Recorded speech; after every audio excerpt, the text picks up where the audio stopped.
बिहार में बिजली गिरने से 83 लोगों की मौत हो गई। वहीं उत्तर प्रदेश में अब तक 24 लोगों की मौत हुई है। बिहार में आकाशीय बिजली गिरने और आंधी तूफान से भारी तबाही हुई है। बिहार के 23 जिलों में आकाशीय बिजली गिरने से मानवीय क्षति हुई है। सबसे ज्यादा मौतें गोपालगंज में हुई, जहां पर 13 लोग मारे गए, जबकि मधुबनी और नवादा में 8 लोग मारे गए हैं। इस घटना को लेकर पीएम मोदी ने भी अपनी संवेदना जाहिर की है। पीएम मोदी ने ट्वीट कर कहा कि भारी बारिश और आकाशीय बिजली गिरने से कई लोगों के निधन का समाचार मिला। उनके परिजनों के प्रति मैं अपनी संवेदना प्रकट करता हूँ। जहां बिहार में बिजली गिरने से 83 लोगों की मौत हुई, जबकि कई लोग झुलस गए, वहीं उत्तर प्रदेश में कम से कम 24 लोग बिजली गिरने से मारे गए और कई घायल भी हैं।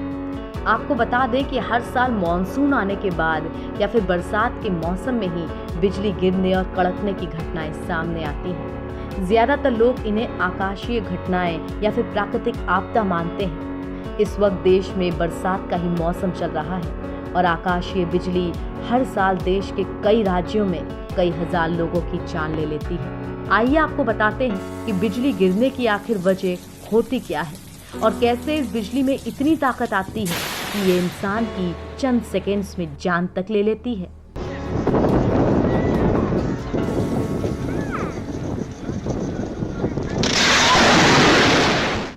आसमान में कैसे बनती है बिजली? आसमान में ऑपोजिट एनर्जी के बादल हवा से उमड़ते और घुमड़ते रहते हैं। ये विपरीत दिशा में जाते हुए टकराते हैं और इससे होने वाले घर्षण से बिजली पैदा होती है जो धरती पर गिरती है।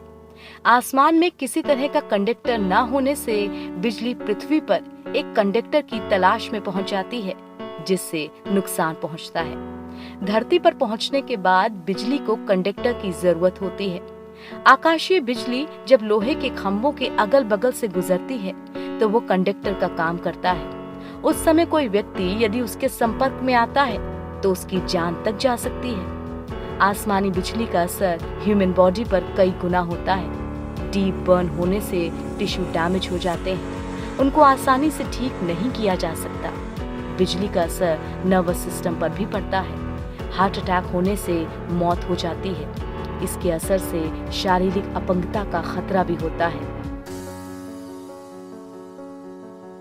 ऊंची चीजों पर क्यों गिरती है बिजली? बादल में जब बिजली बन रही होती है तब जमीन पर मौजूद चीजों का इलेक्ट्रिक चार्ज बदलता है। जमीन का ऊपरी हिस्सा पॉजिटिव चार्ज हो जाता है और निचला हिस्सा नेगेटिव चार्ज रहता है।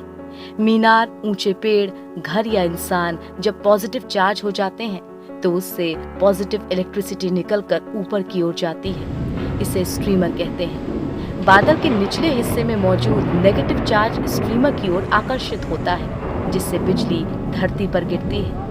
यही कारण है कि ऊंची चीजों पर बिजली गिरने की संभावना ज्यादा रहती है। अगर आसपास कोई ऊंची चीज ना हो तो बिजली इंसान या धरती पर गिरती है। बिजली गिरने के चलते अधिकतर वो लोग हताहत होते हैं जो खुले में हो।